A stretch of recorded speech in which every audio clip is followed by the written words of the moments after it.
Parashá dessa semana fala que quando nasce uma criança, no 8º dia tem que fazer o Brit Milá dele.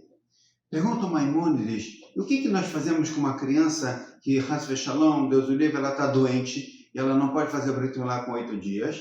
Então a gente empurra mais para frente, certo? Se esperar, precisar de mais 2 semanas, até 1 mês, 2 meses, o tempo que for preciso, né, para aquela criança estar sadia para a gente poder o Brit Milá. Diz o Maimônides, por que a lei é assim, que a gente empurra e não faz o Brit Milá com 8 dias?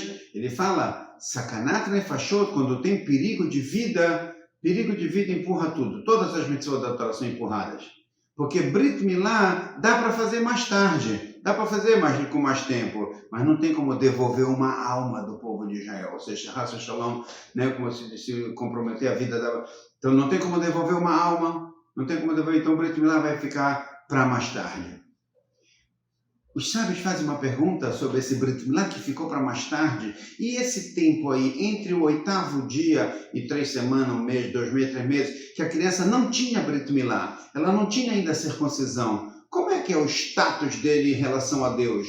Porque nós sabemos que o Brit Milá é um pacto que fica na nossa carne. É um pacto marcado na nossa carne, certo? Por exemplo, se eu colocar o tefilim no meu braço hoje, pelo menos a olho nu, depois que eu tirar o tefilim, não dá para ver nada, não dá para ver que foi colocado um tefilim. Se eu acendi uma vela de Shabbat, a olho nu não dá para ver na minha mão nada que eu acendi uma vela de Shabbat. O Brit Milá não, ele fica marcado. Se eu olhar para o Brit Milá, dá para ver a mitzvah porque ela ficou marcada na carne. E essa criança, que ela passou 1 mês, 2 meses, 3 meses para poder fazer o Brit Milá, como é que estava esse pacto dela com a Kadosh Baruch Hu, que ainda não tinha sido feito? Diz Maimônides que mesmo que essa criança ela ainda não fez o Brit Milá, na verdade ela já está ligada com Deus de uma maneira total, certo? Isso que a gente vai fazer o Brit Milá é para mostrar física e material essa ligação que nós temos com Deus. Aliás, essa é a explicação mais profunda das palavras de Maimônides, que ele fala que não tem como devolver uma alma do povo de Israel. Não tem como devolver uma alma, quer dizer, não tem como dizer essa criança não tem uma alma, essa criança não está ligada com Deus.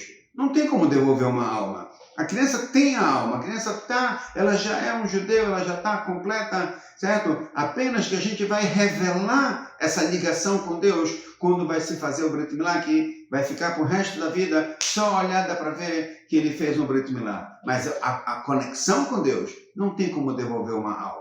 Ou seja, porque a nossa alma é um pedaço de Deus que mora dentro da gente. Um pedaço de Deus que mora dentro da gente, não tem como dizer que eu não estou conectado com Deus. Só que o Brit Milá, ele vai revelar isso aqui. Por quê? Porque Deus, ele quer dirá betartonim. Deus, ele quer uma moradia aqui embaixo, no mundo físico e material. Que a gente reconheça Deus aqui no mundo físico e material. E a maior representação disso aqui é o próprio Brit Milá, que ele fica marcado pro resto da vida, certo? Qualquer hora do dia ou da noite eu posso ver que eu estou ligado com Deus, para me lembrar que eu sempre estou ligado com Deus. Mesmo que eu não estou sabendo, que eu não estou pensando nisso agora, mesmo que eu não estou preocupado com isso agora, mas a nossa ligação com Deus ela é total, porque um pedaço de Deus mora dentro da gente, conforme explica na Kabbalah. Bom dia para todos, muita saúde para todos e somente boas notícias sempre.